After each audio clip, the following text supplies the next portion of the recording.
Хөлбөө цэцэг дэлгэж шууд чуулсан нууруудтай бөмбөн жимс сагсайж битүү бүрхсэн ойтой булга суусар наадаж бугурамдсан нурууттай бөөн ногоон хөвчин хөхөөн дууны уянгатай зүр сэтгэл дуяатай зураг шиг сайхан хангай зүсэлж миний ирсэн зүүдэн цэнхэр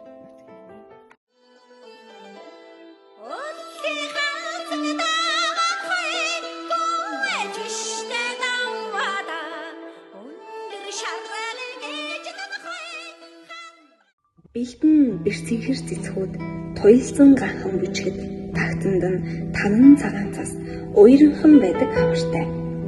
Миний шишгэд хайран дэлгэсэн ээж, миний шишгэд ханхад буурал хаваа. Нуурнаас нь хос цагаан цэцгүүд нар тосон дэлгэрхэд тэнгэрт нь 7 мөнгөний солон өн хорших зунтай. Миний шишгэд хормонд гангарахтайг нь миний шишгэд хуурын уйхан гიშгэн. Гялалзан сувдрах мөнгөн шүүдэр навчинд нь бөмбөрч үүсдэгт гал шиг улаан жимс ишиндээ туяарах намжтай. Миний шишгэд өгөөч баяр хангай, миний шишгэд өнгөнгийн эрдэнэ. Мөчөртөн мөнгөн цагаан цаг, шүхрлэн цайрц завцайхад хормойд нь хар мөдөн харц мэлэмрэн талдах өвөлтэй. Миний шишгэд өлчир шалгах нутаг, миний шишгэд өнгө мөнгөн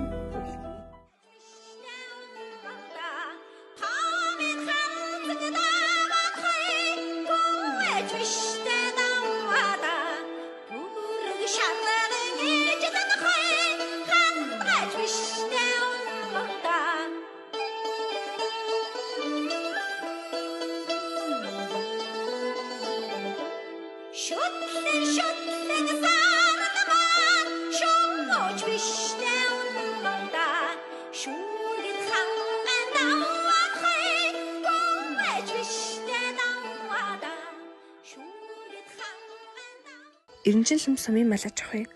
Нүүдлийн малаж авах эргэлдэг 5 хошуу малтай.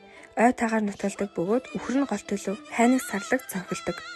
Хүсэл аймгийн Эренчин лам сум нь малаж авах дээр суурилсан эдийн засгтай бөгөөд нийт хүн амын дийлэнх нь буюу 70-80 гаруй хувь нь малчин болон мал аж ахуйгаас шууд хамааралтай амьдардаг. Малын ашиг шим түүхэн эдээрээ амьдрал ахуйнхаа орлогын их усүрийг бүрдүүлдэг. Зэрэгэлдээ орших ханх алаг эрдний нутаг хатгал тосгон цагаануур улаан уул сумдын хил заагаар оторлон амьдардаг. Эрдний хил аялагтай өөрсдийн онцлог ёс заншилтай найрсаг дотн наргаач ард түмэнтэй Монголын шивцаар хоймор нутагт минь тухлан сатаарай.